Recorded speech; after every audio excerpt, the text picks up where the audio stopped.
When you have multiple reasons of wanting something, you have the desire, the passion to go for it.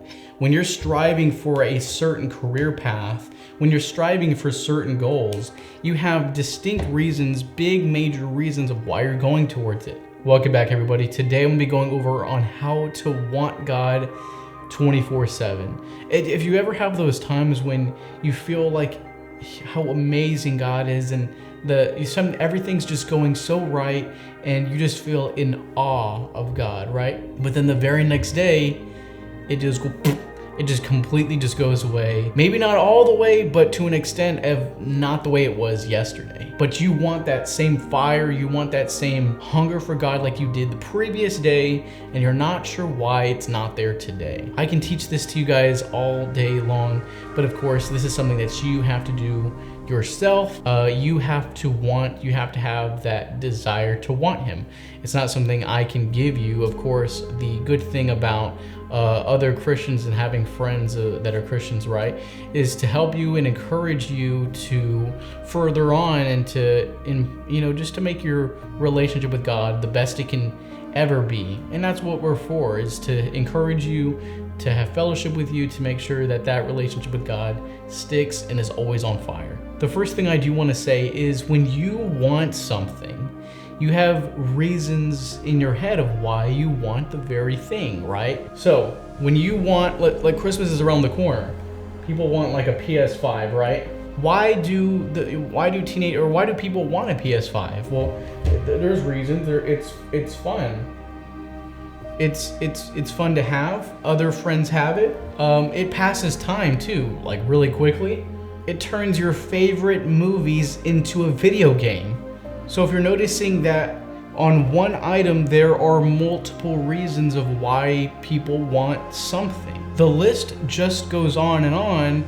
Because when you tell your parents as a kid you want this toy, you're not going to just say I want that toy, but you're going to also play the reasons of why you want it. You won't strive for something with one puny little reason of why you want it.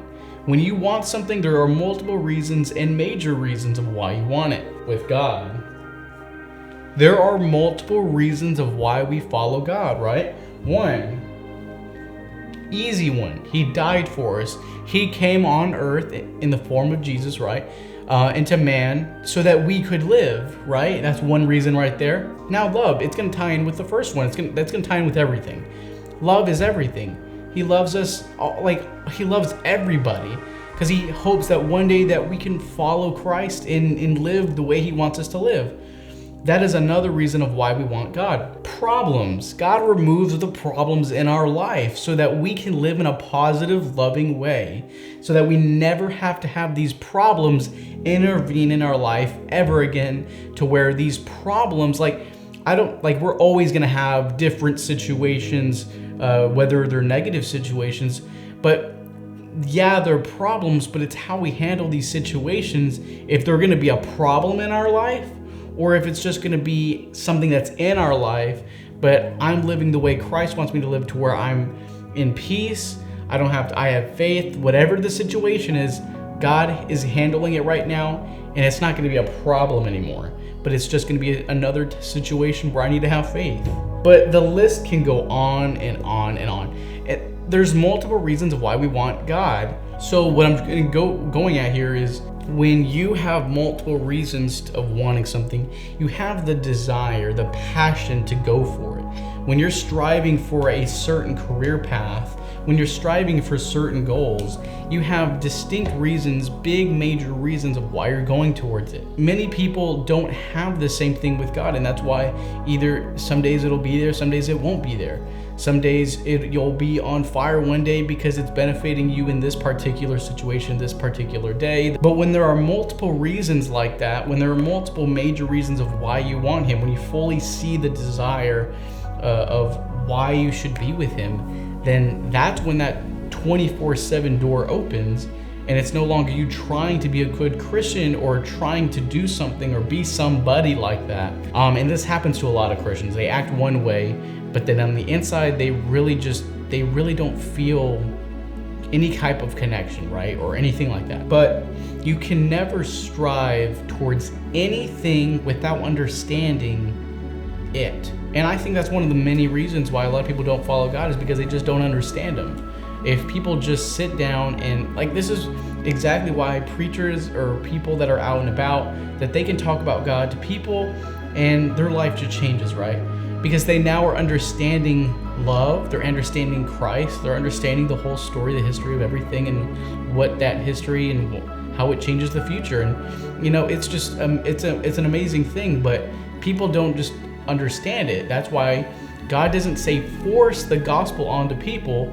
Tell them about the love, live the example, and you've done your job. Never force God onto anybody, because then it won't be genuine. It'll just be forcing another religion onto somebody else. But once they fully understand the huge deal of God and Jesus and what, you know, and what a big role it plays in our life, then it's everything. Another good point I want to make is that when you are out of air, you're constantly thinking about air. When you are thirsty, you're thinking about something to quench your thirst. When you are hungry, you want food. It's constantly on your mind to eat food. And that thought of drinking, of eating, needing air will go away once you have those things, right? Once you've eaten, you won't need to think about it no more. Once you're not thirsty, you won't need to be, you're not gonna drink, or you're not gonna think about drinking. Same thing about air. You're not gonna think about air, breathing air once you have air, right? You're not gonna have to try to think about Jesus when he's all you have, when he is the air you breathe. Meaning, what I'm trying to go with on that is not trying to pray, not trying to read the Bible, not trying to do things, but doing those things because you understand him and because you desire him. And so here's a good scripture. Blessed are those who hunger and thirst for righteousness, and they shall be satisfied. You'll never have that dissatisfaction of feeling like you're not getting enough of the gospel. Of course, yes, you'll be hungry for more of God and wanting to know more, but you'll never be so like, gosh, man, I need to read more. I mean, I feel like I'm not being the best Christian today.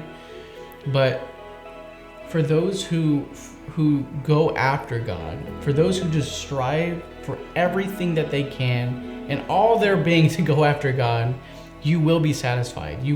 That's all you ever will need. And you'll notice that has been a 24/7 thing, years on end, without you even thinking about it like you did previously, trying to be something when you can just do love rather than trying to be love, right? Because trying to do something is gonna make it difficult. It's gonna make it hard, and that's why a lot of Christians think being Christian is difficult. It's a hard thing. It's difficult, you know, and this and that. It's really not. It's very simple, and it's very I would think of easy to do once we fully understand him and fully understand how we are meant to live and be and respond to the world. And another scripture that I think is very important to read to y'all is ask and it will be given, seek and you shall find, knock and it will be open to you.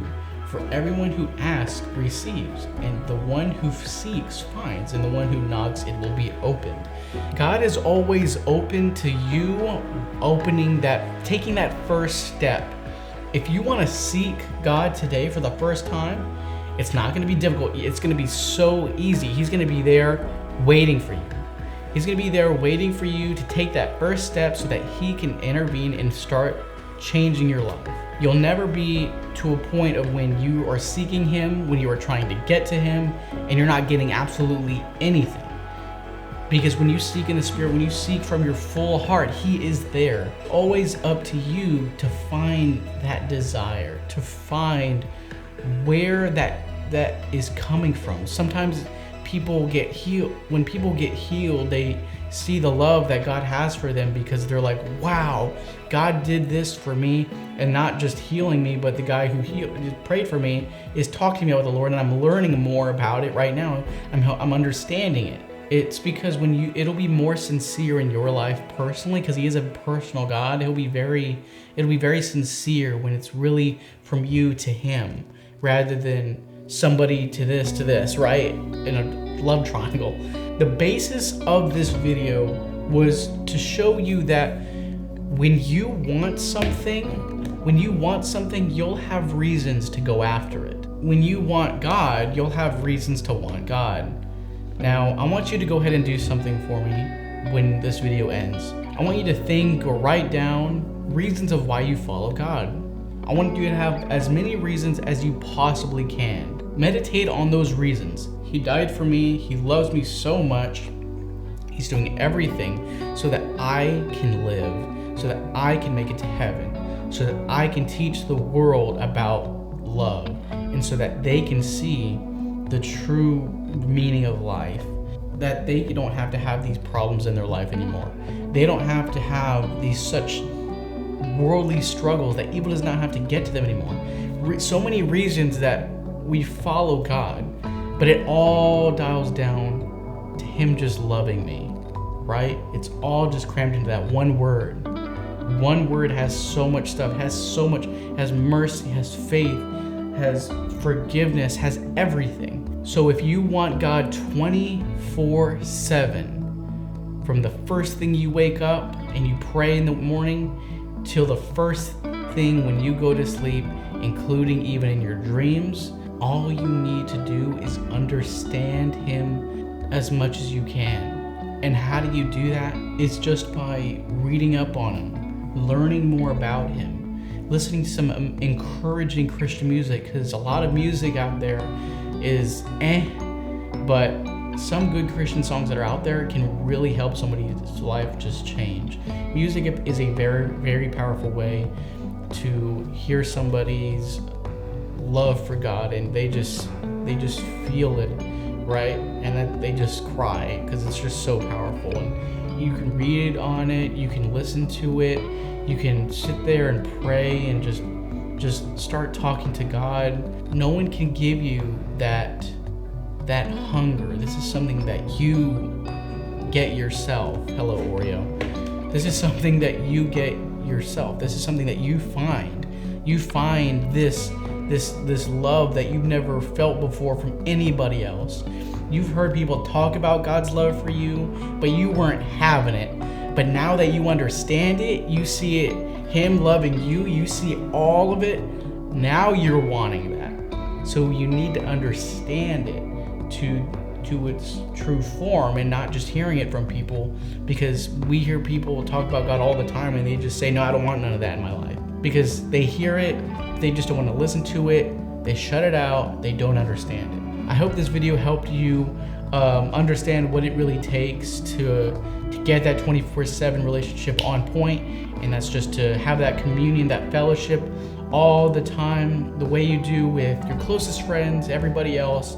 You're always talking to them, you're always doing that for one reason, because you like having their company, you understand them, you know how they care about you, the same way as with God and you, but 10 times better. But thank y'all so much for watching. And like this video if it did help y'all, and subscribe for more videos just like this one to help y'all out in your relationship with God, to encourage you. Be sure to check out my Messenger Plus and Messenger Music. I'll leave it in the description, and I'll see y'all in the next video. Messenger out.